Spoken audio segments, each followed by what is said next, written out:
தலைப்பில் அல்லாஹ்வுடைய கருத்திலும் அல்லாஹ்வுடைய தூதருடைய வழிகாட்டுதலின் மூலம் பல்வேறு செய்திகளை அறிந்து வருகிறோம். தொடர்ச்சியாக பயான தியானம் எடுக்கப்பட்ட குறிப்பு தான். ஒரு நாள் அந்த பயன் பேசலாம், மறுநாள் நம்ம பேசக்கூடிய குறிப்பாக தான் எடுக்கப்பட்டிருக்கிறது.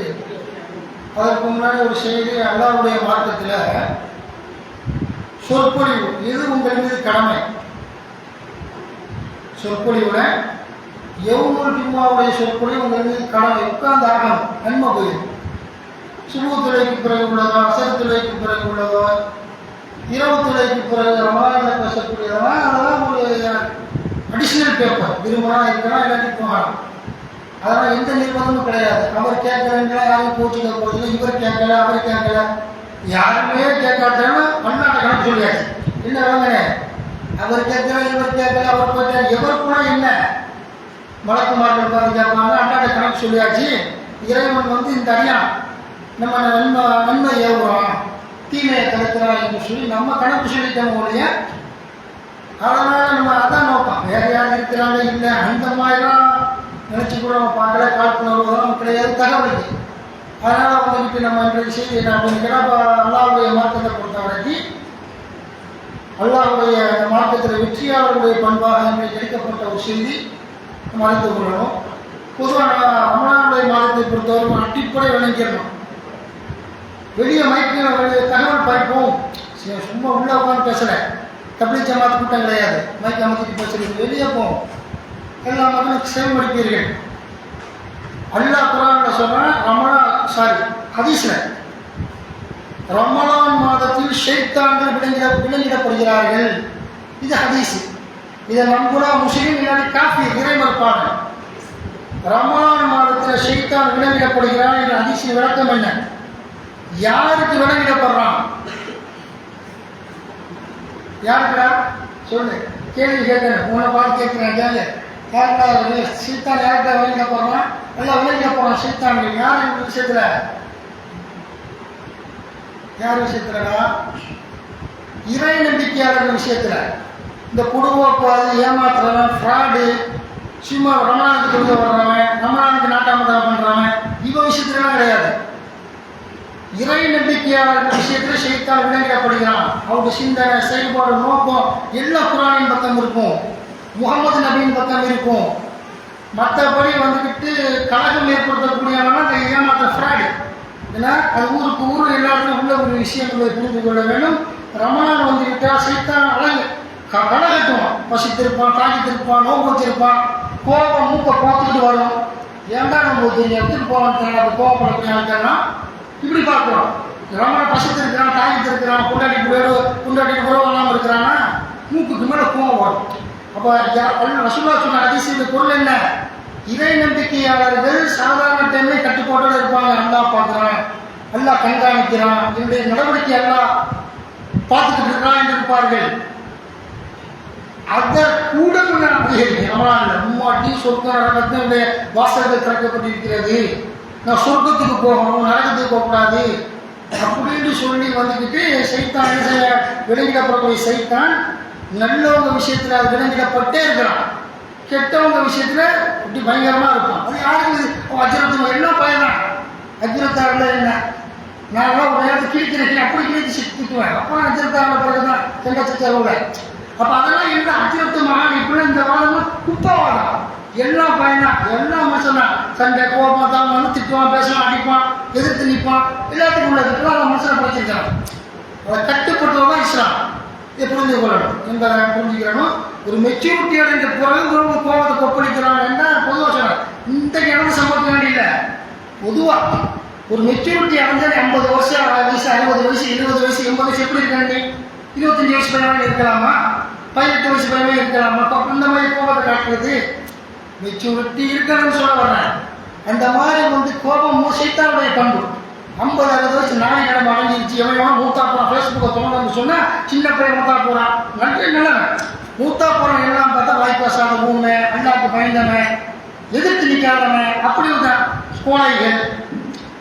அப்போ அநியாயக்கார அக்கிரமக்காருடைய உயிர் 1000 சொல்லியிருக்கிறேன். உங்க ஊர்ல 3 வருஷம் எவ்வளவோ ஊர்கள் சொல்லியிருக்கிறேன்.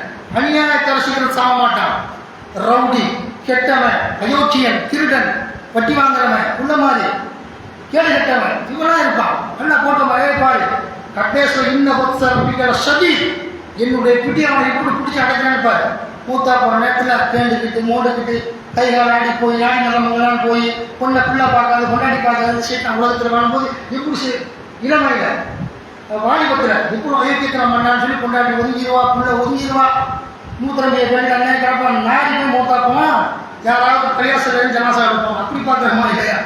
அதை கெட்டவர்களை எல்லாம் போட்டு வைப்பான், நல்லவர்களை எல்லாம் கைப்பற்றிடுவான். அந்த உலகம் ரசூலுல்லாஹ் சொன்னாங்களா இல்லையா? என்ன சொன்னார் முகமது நபி ஸல்லல்லாஹு அலைஹி வஸல்லம்? யுக முடிவு நாளைக்கு முன்னாடி பெரும்பெரும் மார்க்கறிஞர்கள், நண்பர்கள், இறைச்சி உடையவருடைய ரூஹ் கைப்பற்றப்படும்.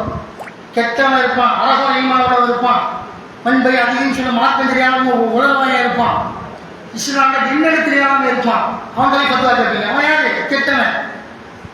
அப்படி அவன் எப்படிப்பட்டவன்? அந்த மாதிரி பார்க்கலாம். இஸ்லாமும் தெரியாது, ஈமானும் தெரியாது, தராவுக்கு போய் வழி கெடுப்பான், தகடத்தாய்க்கு கட்டுவோமா, பல பிரச்சனைகள் உண்டாக்குமா. இவன் யாரு? கெட்டவன். கெட்டவன் இன்சா. இவன் ஆய்வாளர் போட்டு வச்சிருப்பான். சரியான முறையில் ஏகத்துவத்தை, தௌஹீதை, சத்தியத்தை சொல்லக்கூடியவனுடைய மூத்தாப்பை வசிக்கிற மூத்தாப்பை ஹார்ட் அட்டாக் வச்சுட்டு போயிட்டாம படுத்தான், சகலவத்தி படுத்தாங்க போயிட்டாம. இப்படி என்ன அந்த போனாங்க பிஸ்கெட் பாக்கெட் வாங்கி கொண்டாடி பிள்ளை வாங்கிட்டு போனான். ஆளு புது சட்டை வாங்கி கர்நாடகைக்கு போனான். ஆள் மழையை போட்டான், போற வழியை விழுந்துட்டான். இது நல்லவன். கெட்டவன் இருக்கிறான். 1 கோடி ஆதாரம் காட்டுற இத்தனை கெட்டவன் உலகம் இந்தியாவுலையும் சரி. செல்பூரி வர கொடுத்துனா எடுத்துக்கிறீங்க, பாப்பர் மசூதி ஆயுசு கிடைக்குது. இன்னும் கூப்பினா பழைய முதியோரை போட்டு அடிக்கிறான். புதிய ஒரு வயோதிகரன் நேரத்தோட செய்தி. வயோதிகரை நடக்க முடியாத தள்ளாட்டின வர சங்கி போய் அடிக்கிறான். என்ன செய்யறான்? அப்புறம் அடிச்சு அவனுக்கு ஜாமீன் கொடுக்குறாங்க. உடனே ஜாமீன் ஊட்டில ஒரு முதியவர் ஏதாவது ஒரு முஸ்லீம் அடிக்கிறான், அவனுக்கு ஜாமீன் வழங்கப்படுது. எங்க? சைப்பரிவாரத்தினுடைய ஊப்பியுடைய அந்த ஆட்சியில, யோகியுடைய ஆட்சியில உடனே ஜாமீன். இப்படி பார்க்கிறோம். சொன்னா கெட்டவன் கிடப்பான், நல்லவன் நல்லவன் போயிடுவான், கெட்டவன் கிடப்பான். இது உலக வாழ்க்கை. அதான் போய் அது அதனால நம்முடைய வாழ்க்கை எல்லாம் எவ்வளோ காலம் தர்றாங்கன்னா அவ்வளோவா நன்மை செய்ய வேண்டும் என்று ஒரு செய்தி. அதுபோல அல்லாஹ் ரப்புல் ஆலமீன் திருமறை குர்ஆன் நம்ம சொல்லி காட்டினா, இந்த அல்லாஹ் திருமறையில் சொல்லும் பொழுது இந்த தீயவர்களை பற்றி அல்லாஹ் சொல்றாங்க. எப்படியெல்லாம் இருப்பாங்க அப்படின்னு கேட்டால் திருமறை குர்ஆன் சொல்கிறது, வயலுள்ளி குழி ஹுமசத்தி ஹுமசா 104 வருஷம் தொடர்ச்சியா குறை கூறி புறம் பேசும் ஒவ்வொருவனுக்கும் கேடுதான். குர்ஆன்ல சொல்றாங்க, எங்க பிரயாசம் அப்படி பேசாதீங்க, மஹல்லாவில் அதெல்லாம் பேசாதீங்க. அல்லாஹ் சொல்றாங்க, குறை கூறக்கூடிய இருப்பான், ஆம்பளை பிள்ளையில புறம் பேசக்கூடிய இருப்பான், பேசுகிறாங்க. எந்த மல்லாக மக்காவோட பேசுகிறாங்க. இந்த ரசூலா பேசினாரு முஹம்மது ஸல்லல்லாஹு அலைஹி வஸல்லம் மதீனாவோட, மதீனத்துல் முனவ்வரா மஸ்ஜித் நபியில தான் வசனத்தை ஓதி காட்டி வளர்த்துறாங்க. நல்லா வளர்க்க அவ்வளோத்துல இருப்பான். வயலுள்ளி குழி ஹுமசத்தி ஹுமசா குறை கூறி புறம் பேசக்கூடிய ஒவ்வொருவனுக்கும் கேட்டுதான். ஆம்பளை பொம்பளைன்னா அப்படி இருப்பான், கவனமாக இருங்க, அவன் விஷயத்தில் எச்சரிக்கையாக இருங்க. அவனுக்குரிய நரகத்தை இந்த வசனத்தை கீழ் போதி சொல்லுது. நான் குறை சொல்லிக்கிட்டே இருப்பேன், கோல் போட்டுக்கிட்டே இருப்பேன், சங்கச்சத்தில் வழியில் போட்டுக்கிட்டே இருப்பேன், வயிற்றுக்கு மௌத்தா படம் இருப்பாங்க. மௌத்தாவுக்கு எள்ளுக்கு திறக்கிறவங்க இருப்பான். என்னடா இருக்காது? இது ஈமா இறைச்சமா நடிக்கிறேன் அல்லாட்ட. ஒரு நரம்பு அல்லா அப்படி சுண்டுனா என்ன அர்த்தம்? ஒரு நரம்பை ஏன் சுண்டி விட்டால் நிலைமை என்ன பார்ப்போம். அந்த வழி செய்ய வேண்டாம், அப்படித்தான் இருப்பாங்க, திரும்ப மாட்டாங்க. அப்படிப்பட்ட குறை கூறி புறம் பேசக்கூடிய ஒவ்வொருவருக்கும் கேடுதான்.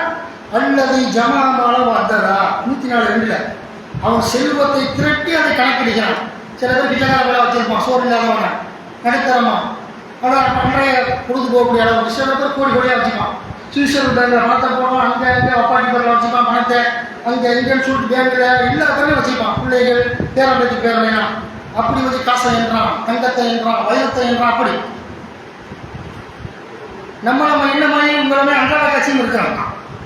நம்ம சம்பாதிச்சா காசு அந்த மாதிரி. இதனால் வீரத்தை தில்லை விட்டு கொடுக்க மாட்டோம். காசு இல்லை, வீரத்தை விட்டுருவோமா, தில்லை விட்டுருவோமா, என்ன நடந்தாலும் சரி. இப்போ என்ன எல்லாம் நம்ம அதனால சொல்ல வர்றேன். அதனால வந்துக்கிட்டு அல்லது ஜமாமால வந்ததா அவன் செல்வத்தை திரட்டி அதை கணக்கிடுகிறான். ஏசபு அண்ணாமாలకు அகலதா தனது செல்வம் தன்னை நிலத்திற்கு செய்யும் என்று எண்ணுகிறான்.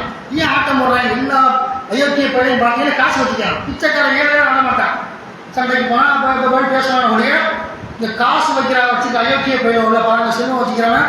காசு இருக்குதுரா, பதவி இருக்குதுரா, புகழ் இருக்குதுரா, அந்தஸ்து இருக்குதுரா, நம்ம முதலமைச்சர் பிரதமர் எம்எல்ஏ எம்பி என் முன்னாடி இப்போ 10 பேர் போலீஸ் இருக்கிறான், ராணுவம் இருக்குது, மிலிட்ரி இருக்குது, நீதிமன்றம் இருக்குது அப்படின்னு ஆடக்கூடியவங்களாம் யாருன்னு கேட்டால் காசு வச்சுக்கிறான், பணம் வச்சுக்கிறான். இவன் நல்லா பேசுறான், டேய் நீ காசை வச்சு எண்ணிக்கிட்டு இருக்கிறா, ஆணவம் பண்ணுறா, திமுரு பண்ணுறா, வாய்க்கொழுப்புல ஊறி போய் தெரியுதா, வாய்க்கொழுப்புல எடுத்தவொன்னே வாய்க்கொழுப்பு தான். ஒன்று விளங்கிருங்க, ஒரு காலை சூம்பிச்சு கை சூம்பிச்சு ஒட்டமே அவனுக்கு பாடியே இதாக போனால் கூட அந்த வாய் தெம்பு வச்சுன்னு கை பலத்தை விட, கால் பலத்தை விட, நெஞ்சு பலத்தை விட அவனோட 1000 பேர் அடிக்கிற மாதிரி, 100 பேர் அடிக்கிற மாதிரி, வெளியத்துக்கு 10 பேர் அடிக்கிற மாதிரி, அதை விட இந்த செய்தா முடிச்ச நாவுக்கு இருக்குது பற்றினா பலம் அப்படின்ச்சு. நாவை வச்சுதான் அவ்வளோதான். நாவை காட்டு பயப்படும். மும்மோட்டி இது கும்பிட, அந்த கும்பிடையா முடிய செய்தான் என்ன சொல்லுவாங்க, இந்த ரவுடி கும்பலை வாங்கி கொடுக்கூடாது, இன்னும் 2வது ரவுடி ஆடு, இந்த அந்த ரவுடி பையன் வாங்கி கொடுக்கூடாது. நாவு எடுத்தா கிழிப்பான், சண்டைக்கு வருவான், கையால் அடிப்பான், அது கோல் முட்டி விடுவான், இப்படின்னு சொல்லி நாவு இருக்கிற மோசமான ஒரு நபிகள் நாயகம் சொல்லாங்க. உங்களை தொழுகை ஜக்காத்துனா அதெல்லாம் ஒரு புறம் இருக்கட்டுப்பா, நாவை வச்சு சொர்க்கத்துக்கு போக விரும்புறியா, நரகத்துக்கு போக விரும்புறியா? நாவை மையப்படுத்துறாங்க. நாவின் மூலமாக சொர்க்கமா நரகமா என்பது தீர்மானித்துக்கொண்டு நாவு தான் காரணம். நாவை வச்சு தான் சொர்க்கத்துக்கு நரகத்துக்கு போகணும். தொழுதுட்டு நோம்பு வச்சுன்னா கண்ட வேலை. இறைச்சி முடியவர் சில பேர் இருந்தால் அவர்களை தவிர அது மறுமலை தெரியும். அது அந்த முகஸ்துதியா கரெக்டாக செஞ்சானா, முகஸ்துதிக்கு செஞ்சானா, உண்மையிலே அல்லாஹ் பசித்திருந்தானா, நோம்புல இறைவனுக்காக தாக்கித்திருந்தானாங்கிறது அங்கே தெரியும். இங்கே நடிக்கிறான், உண்மையாகவும் இருக்கும், அதெல்லாம் தெரியும். அப்போ நான் இருக்கிற நாவை வச்சு தான் சொர்க்கம் நரகம் என்று மார்க்கம் சொல்லக்கூடிய விஷயத்தை பார்க்கணும். அதனால் அல்லாஹ்வுடைய மார்க்கத்தை பொறுத்தவரைக்கும் நல்லா சொல்லி காட்டினா காசை எழுதுறான், அதனால் திமுறில் இருக்கிறான்னு சொல்லி சொல்லி காட்டினா அந்த வசனத்திலேயே கோல் சொல்கிறான், புறம் பேசுகிறான், காசை எண்ணிக்கிட்டு பணம் வந்து திமுரு. பணம் இருந்தாலே உடனே விளைஞ்சிருங்க, ஒரு புத்துணர்ச்சி வரும், தெம்பு வரும், ஒரு ஆணவம் அகமாக ஒரு காசு இருக்குல்ல, காசு கடி சோர்வாயிடும், காசு இல்லை, சாய வாங்கி கொடுக்க காசு இல்லை, பெருநாளைக்கு ட்ரெஸ் எடுக்க காசு இல்லை, ஏதோ கஷ்டப்பட்டு என்னமோ வட்டி வாங்கிட்டான், நிர்பந்தத்தில் கண்டாக்கால வாசம் வந்து நிற்பான், நாட்டை கீழே கிழிப்பான், கொடுக்கணுமா இல்லையா, வட்டி தலை போகக்கூடாது, நல்லா ஹராமான விஷயம். ஒரு நிர்பந்தத்துக்கு வாங்கிட்டான், முன்னாடி வாசம் வந்து கிழிப்பான காசுலாம் திரும்ப வந்து தண்டாள ஓச்சி பிரச்சனை எப்படியா இனியும் வராத வட்டி வாங்க மாட்டேன். காசு இருந்துச்சுன்னு சொன்ன ஒரு தில் தைரியம் ஒரு எல்லாம் வந்துடும். அதான் அந்த பொருளாதாரம் முக்கியமான ஒரு விஷயம். பொருளாதாரத்தை பயன்படுத்துவாங்க, பொருளாதாரம் அப்படி இப்படின்னு. அதனால் புரிந்து கொள்ள வேண்டும்.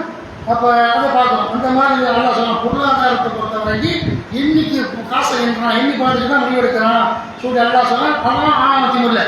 காசு கொடுக்கப்பட்டவங்க எல்லாம் இருக்கிறாங்க, சாதிகாரவர்கள் இருக்கிறார்கள், இறை பொருத்தத்தை பெறக்கூடியவர்கள் இருக்கிறார்கள், அப்படி நன்மக்களும் இருக்கிறார்கள். சகாபாக்கள் காலத்தில் என்ன நம்ம காலத்தில் இருக்கிறாங்க. ஆனால் பெரும்பான்மையாக காசு பணம் கொடுக்கப்பட்டவங்க ஆகணும். அந்த சைத்தான தான் என்ன செய்யலாம், காசு இருக்குதுடா, நீ குடிசையில் இருக்கிற, நான் பில்டிங்கில் இருக்கிறேன், நீ ஓட்டு வீட்டில் இருக்கிற, நான் பெரிய உயர்ந்த மாளிகையில் இருக்கிறேன். இந்த சைத்தான்கள் கெட்ட சைத்தான்கள் ரொம்ப அல்லாவுடைய வர்றாங்க என்பதை புரிந்து கொள்ள வேண்டும். இவர்களுக்கு அல்லாஹ் சொல்லி காட்டுகிறான், ஒமாதிராக மழுகுத்தமா.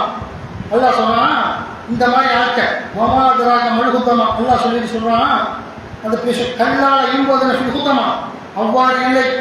குத்தமாவின் அவன் எரிய போடுவான். குத்தமான என்ன தெரியுமா, அந்த விளக்குறான் முகமது நபிக்கு. கல்லால் இன்பதன குத்தமா, அந்த குத்தமான என்ன தெரியுமா, ஒமாதிராக மழுகுத்தமா. குத்தமா என்பது என்ன உங்களுக்கு எப்படி தெரியும் என்றெல்லாம் அழைத்தான். ஒரு செய்தியாக கவனிச்சுக்க, கவனிச்சுக்காமா முழுப்படுத்தவங்கெல்லாம் படி சொல்லிட்டா அது வரும்.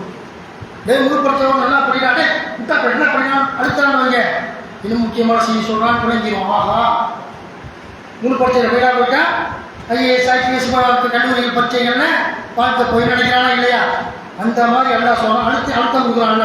கவனிச்சுக்க, குத்தமா என்பது என்ன தெரியுமா, நாருமாய் மூக்கதாகும், இறைவனால் மூக்கப்பட்ட அல்லாஹ்வின் நெருப்பு. அல்லத்தை தத்தளிவு அழகா, அது உள்ளங்களை சென்றடையும்.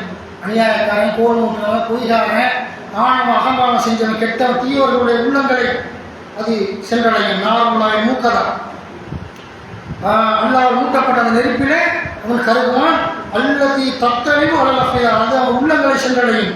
சொல்லித்தரலாம் சொன்னா, இன்னகாலை ஊசலத்தில் ஃபீ அமதி உமத்ததா, நீண்ட கம்பங்களில் அதை ஒரு சூழ்ந்து கொள்ளும் கட்டுவான்ல. நரக நெருப்பில் போட்டு நெருப்பு கம்பத்தில் அவனை கட்டியாக கோல் மூட்டினவன், ஃப்ராடு பண்ணவன், அநியாயம் பண்ணவன், சாவுற காலத்திலையும் பொறுமையை மேற்கொள்ளாதவன், ஒரு 20 வயசு போய் டென்ஷனான ரத்தம் இருக்குது, அவன் ரத்தம் சூடான ரத்தம், அவனுடைய அப்பதான் இருப்பான். அந்த ஆம்பளை பொம்பளை இருப்பாள். அந்த வயசு 20 வயசு 25 வயசு, நம்ம வயசு போயிடுச்சு, இன்றைக்கே நாளைக்கு அண்ணன் கூட போகணும் இருக்கும்போது டென்ஷன் கட்டலாமா? டென்ஷன் காட்டினா என்ன அர்த்தம்? பிபி ஏறும், சுகர் ஏறும், பல பிரச்சனை, நோம்பு வேறு எக்ஸ்ட்ரா போகும் அப்படின்னா பார்க்குறோமா இல்லையா? எல்லாம் தூக்கி போட்டுருவான். அதுக்கு திண்டுக்கு நோம்புட்டு இருக்கான் உலகத்தில். இப்படி நோம்பு வைக்கிறத சீத்தாங்களை பண்ணிக்கிட்டு குற்றமா இல்லை, அந்த மாதிரி செஞ்சுட்டு இருக்கிறாங்களுடைய ஈமான் நல்லா பார்க்குறாங்க, புரிந்து கொள்ள வேண்டும். அப்படி எல்லாம் கட்டுவான் என்பதால குற்றவாளிகள் கட்டப்படுவார்கள் மார்க்க நமக்கு சொல்லக்கூடிய விஷயத்தை பார்க்கணும். அதுபோல் அல்லா நமக்கு சொல்லி காட்டுகிறான் இறுதியான வசம். இதை முடிச்சு நாளைக்கு பேசுவோம். அடுத்த வருஷம் கோல் முட்டுறது அது இது இந்த பாவங்கள் விளைவிக்கணும் ஒன்று. அடுத்து எல்லாம் 49:12 சொல்கிறோம். யார் இவ்வளவு நாமனும் இடித்தனைக்கு கசீனம் இல்லை அண்ணி இன்னும் பாலன் இத்துமும் வளாத்த ஜஸ்ஸு வளா எகத்த பாலுக்கும் பாலா இழைப்புக்கும் அகதுக்கும் இழைப்பு அகதுக்கும் இறப்புல லஹம அஹீஹி மைத்தத்தன் கருவிக்கும் வத்தக்குள்ளாக இன்னல்லாக தவ்வாபு ரஹீம். நம்பிக்கை கொண்டவரை 49வது அத்தியாயத்தில் 12வது இறைவசனம். நம்பிக்கை கொண்டவரை ஊகங்களில் அதிகமாக விலை கொடுங்கள். மனக்குழப்பம் அப்படி இருக்கும், இப்படி இருக்கும், அப்படி போற, அப்படி அஜித் அப்படி பண்ணி போறோம், பக்கத்துக்கார் இப்படி பண்ணி போறோம், அவன் இப்படி பண்ணி போனோம், இவன் இப்படி பண்ணி போனோம் சொல்லி கற்பனை உலகத்தில் இருப்பான். எல்லாரையும் கெட்டவனாக்கி தன்னை பரிசுத்தவன் நினைப்பான். ஊகம் அயோக்கியனாக்கி தன்னை பரிசுத்தவன் நினைக்கிறான் நரகவாதி. இவனை பற்றி அல்லாஹ் சொல்கிறான், ஊகங்களில் அதிகமான மூமியங்களை விட்டு விளாங்க. ஏன் தேவையில்லை? அவன் வாய்க்கான மாதிரி அவனை பேசுறதுக்கு அந்த சைத்தான் ஆதிக்கம் செலுத்தாம இது வேலை பார்க்குற சம்பளம் போனால் போய் முடிஞ்சு போயிடும். அவரவர் வேலையை அவரோடு பார்த்தாலே ஒழிய அது சுமூகமாக போயிடும். இல்லைன்னு வைங்க அது இளவு தான். இது அடுத்த விஷயத்தில் மூக்க நுழைச்சாலேயே மார்க்க எப்படி சொல்லுது? லக்கும் தினக்கும் உடையது. உன்மார்க்க உனக்கு எம்மார்க்க எனக்கு மார்க்க சொல்லுது. ஒரு அண்ணன் தம்பி வீட்டில் கூட மூக்க நுழைக்கூடாது. அண்ணன் தம்பி இருக்கிறான், தம்பி பொண்டாட்டி வீட்டில் மூக்க நுழைக்கக்கூடாது. அண்ணன் பொண்டாட்டி வீட்டில் போய் தம்பிக்கார மூக்க நுழைக்கக்கூடாது. மாமா வீட்டில், மச்சான் வீட்டில், சித்தப்பா வீட்டில் நீ ஏன் போய் மூக்க நுழைக்க? அவன் குடும்பம் வேற, உன் குடும்பம் வேற. என் குடும்பத்தை நான் பார்ப்பேன். நான் ஏன் தம்பி வீட்டு குடும்பத்துக்கு நான் போகிறேன்? ஏன் பெரியப்பா குடும்பத்துக்கு நான் போகிறேன்னு மார்க்கம் சொல்லுது. லக்கும் தினக்கு உடையது. ஓ மார்க்கம் உனக்கு, என் மார்க்கம் எனக்கு. இன்னொரு அர்த்தம் என்ன?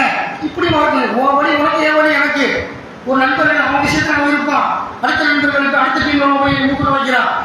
ஓவடி உனக்கு ஏவடி எனக்கு மார்க்கம் சொல்லு. அப்படி அழகான மார்க்கத்தில் இருந்துக்கிட்டு சீத்தாங்க பண்ணுறாங்க. அது சிந்திச்சு பாருங்க. அப்படிப்பட்ட மார்க்கத்தில் எல்லாம் சொன்னால் திருவி ஆராயாதீர்கள். உன் வேலையை பார்த்துட்டு போகிற வரையில கொள்ளுறீங்க, நோம்பு வைக்கிறீங்கன்னா போய்கிட்டே இருங்க. அஜித்து நீட்டில் போட்டு தெரியல அது போய் போகுது. அப்போ கொள்கைகள் அப்போ எல்லாம் சொல்லுவாங்க. நம்பிக்கை கொள்வரை ஊகங்களில் அதிகமாக விலகி கொள்ளுங்கள். சில ஊகங்கள் பாவமாகும். துருவி ஆராயாதீர்கள். அதன் நோய் பல சீத்தானுக்கு வேலை என்ன? திருவுறது. துருவி அவன் வீட்டில் என்ன வீட்டுக்கு ஏன் சொந்த திரும்ப மாட்டான். நீ திருவுறான். அவனே பூட்டிக்கிட்டு சாப்பிட்றான், பூட்டிக்கிட்டு போகிற வேலையை பார்த்துக்கிட்டு இருக்கிறான். காசு அடைக்கிறான், நிறைய பூட்டிட்டு உள்ள வைக்கிறான். சேலையை புது சேலையை தூக்கிட்டு அதே நோண்டுறான். இன்னும் அவங்க காட்டு உங்களை தாக்கான விருப்பம் காட்டிடுவாட்டாவ என்ன வாங்கிட்டு வந்தான். இதே அவனுக்கு தேவை. இப்போ துருவி ஆராயாதீர்கள். உங்களில் ஒருவர் மற்றவரை பற்றி புறம் பேசாதீர்கள். உங்களில் எவரேனும் செத்துப்போன தனது சகோதரனின் மாமிசத்தை திங்க விரும்புவீர்களா? அதை விரும்பீர்கள். அல்லா சொல்றான். அல்லாவை அஞ்சுங்கள், அல்லா மன்னிப்பை ஏற்போம் நிகழ்ச்சி நடைபெறும். செத்து புறம் பேசாதே. புறம் பேச எப்படிப்பட்ட ஒன்று? செத்து போன அண்ணனோ தம்பியோ மாமனோ மச்சானோ பாடி கிடக்குது. அதை பணத்தை திம்பிங்கன்னா அடுத்த பிரியாணி நேற்று பிரியாணி சூப்பராக வச்சாலும் பயிலுவர் சகர் சாப்பாடு வச்சாலும் பயிலுவர் நல்லா ஆக்கணும், சரிக்கு எல்லாம் ஆக்கணும், எல்லாம் டேஸ்டாக இருந்துச்சு. அந்த மாதிரியா அந்த சாப்பாடு விரும்பி சாப்பிடுவோம். ஆனால் அல்லா சொல்ல செத்து போன பணத்தை சாப்பிடுவீங்களான்னு கேட்குறான். அதை விடுங்க. செத்து போன ஆடு கிடக்குது, மூக்கை பற்றிட்டு போகலாம், டிஸ்போர்ட் பண்ணும்போது செத்து போன கோழி கிடக்குது, 3 நாளைக்கு நாடுது, ஒரு நாளே நாற்றம் வந்துடும், தூக்கிட்டு போய் புதைங்கிறாங்க. ஒரு ஆடு மாடு கோழி செத்து போயிருந்தாலே நாற்றம் அடிக்குது, தூக்கி அதை அப்புறப்படுத்திட்டு பினாயில தெளிச்சு விடணும், பல வேலையை பார்க்கணும், வாசனை பொருளை தெளிக்கிறோம்னு சொன்னால் புறம் பேசுறது. அதே அந்த மாதிரி சொல்லலாம். புறம் பேசுனா அடுத்த மனிதனுடைய செத்து போனவர்களுடைய மையத்தை சாப்பிட்ற மாதிரி அண்ணா எச்சரிக்கிறான். நீ சொல்லிக்கிறா அப்படி செய்யறாங்க. இவன் என்ன லிஸ்ட் செய்கிறது? அல்லா சொல்லிட்டு போட்டேன், என் உள்ளத்தை கல்லாக்கிட்டேன், என்னுடைய அறிவை கல்லாக்கிட்டேன், என் சிந்தனையை கல்லாக்கிட்டேன். நான் அப்படித்தான் பேசுவாங்க. என்ன பட்டியல் வைக்கிறது? நரகத்துக்கு கொண்டு கேட்டேன். அல்லா காப்பாற்று. புறம் பேசுவது, திரு ஆராய்கிறது. இந்த முசீபத்தில் விலையை கொண்டு இறைவனுடைய பொருத்தத்தை பெறுவோம் என்று சொல்லிக்கொண்டு இன்ஷால்லா நாளை கழித்து இன்ஷால்லா தொடர்ச்சியை பேசுவோம் என்று சொல்லி இந்த ரமலானுடைய பயானை நிறைவு செய்கிறேன். அஸ்ஸலாமு அலைக்கும் வரஹ்மத்துல்லாஹி வபரகாத்துஹு.